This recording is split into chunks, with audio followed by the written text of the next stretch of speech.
দেখুন বন্ধুরা, এই কাঁচা আলুর চিপসটা খেতে যে এত মজার, একবার না বানিয়ে খেলে কিন্তু বুঝতেই পারবেন না। একবার আওয়াজটা শুনুন। ক্রিস্পি হয়েছে।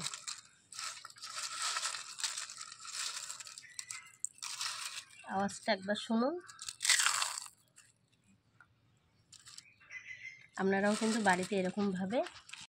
নমস্কার বন্ধুরা, মালতীর মিনি কিচেনে স্বাগতম। অন্য দিনের মতন আজও চলে এসেছি আপনাদের কাছে নতুন একটা রেসিপি নিয়ে। আজ কিন্তু আমি বানাবো এই কাঁচা আলু চিপস। সরাসরি কিন্তু এই কাঁচা আলুটা কিন্তু কেটে আপনাদের চিপস তৈরি করে দেখাবো। বাজার থেকে না কিনে কিন্তু বাচ্চাদের আপনারা বাড়িতে ভালো তেলে কিন্তু আপনারা বাচ্চাদের এটা তৈরি করে খাওয়াতে পারেন। আর বাইরে থেকে কিনে খেতে গেলে কিন্তু তারা অনেক দিনের পুরানো তেল থেকেই কিন্তু এগুলো বানায়, তাতে কিন্তু বাচ্চাদের অনেক ক্ষতি হতে পারে। তা আপনারা কিন্তু এরকমভাবে বানিয়ে বাচ্চাদের খাওয়াতে পারেন। তো চলুন তাহলে এই আলুর চিপস আমি কিভাবে বানাই দেখে নেওয়া যাক। বন্ধুরা, এখানে কিন্তু আমি এই 4টে আলু নিয়েছি। আলুগুলো ধুয়ে কেটে পরিষ্কার করে নিয়ে এসেছি। আর এই আলুগুলো কিন্তু আমি এই মেশিনে দিয়ে কিন্তু এইভাবে কেটে নেব, ঠিক এরকম পাতলা পাতলা করে।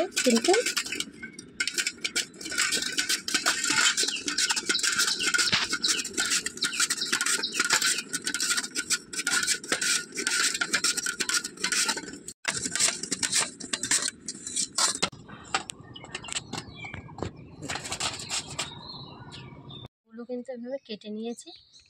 দেখুন এরকম পাতলা পাতলা করে করে কিন্তু কেটে পাতলা পাতলা হয়েছে। এপাশে কিন্তু আঙুল দেখা যাচ্ছে। এবার কিন্তু এগুলো ভেজে নেব। আমি কিন্তু কোনো শুকানোর কিন্তু কোনো ব্যাপার নেই, এই কাঁচা আলুই কিন্তু ভেজে নেব। আর কত মুচমুচে আর ক্রিস্পি হবে। চলুন তাহলে।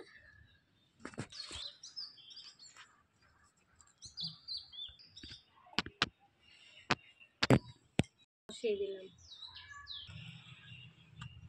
কড়াইতে দিয়ে দিলাম তেল ইউজ করেছি।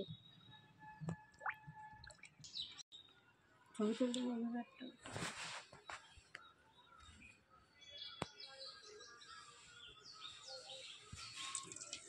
আলুগুলো এর ভিতরে এবার দিয়ে দিলাম।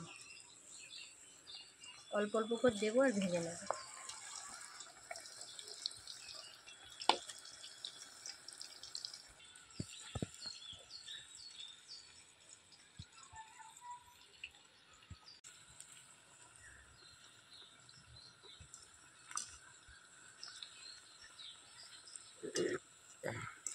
এর ভিতরে বন্ধুরা আমি কিন্তু কোনো লবণ হলুদ ইউজ করব না।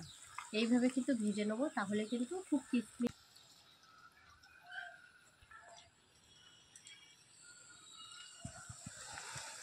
অল্প আছে কিন্তু এটা ভাজতে হবে।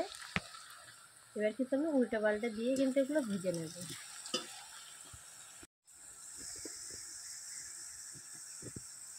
বন্ধুরা দেখুন, এগুলো কিন্তু ভাজা হয়ে গেছে। এবার একটা থালায় তুলে নেব।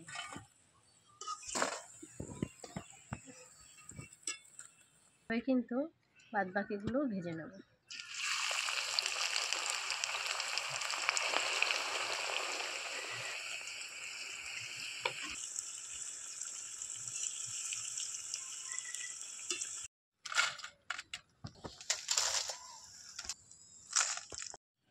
দেখুন বন্ধুরা, আলুর চিপসগুলো কিন্তু আমার রেডি হয়ে গেছে। আর আওয়াজটা একবার শুনলে বুঝতে পারছেন কতটা মুচমুচে আর খাস্তা হয়েছে, ক্রিস্পি হয়েছে।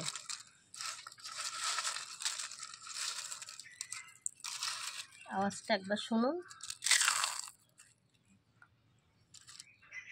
আপনারাও কিন্তু বাড়িতে এরকমভাবে আলুর চিপস বানিয়ে নিতে পারেন। আর এর ভিতরে কিন্তু আমি একটু মিট মশলা ছড়িয়ে দেব। আর এই দেখুন, এখানে কিন্তু এটা কিন্তু চাট মশলা। আপনারা খাওয়ার জন্য কিন্তু এরকম চাট মশলা ছড়িয়ে খেতে পারেন। সামান্য একটু বিট নুন।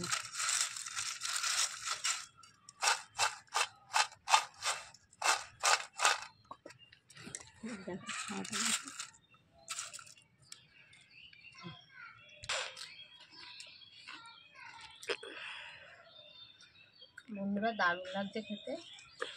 তাই বিট নুন দিয়ে আর চাট মশলা দিয়ে মিশিয়ে কিন্তু আপনারাও খেতে পারেন। এরমভাবে বাড়িতে তৈরি করে নিজেরাও খান আর বাচ্চাদেরও খাওয়ান। বাচ্চারা কিন্তু খুব খুশি হবে এটা খেলে।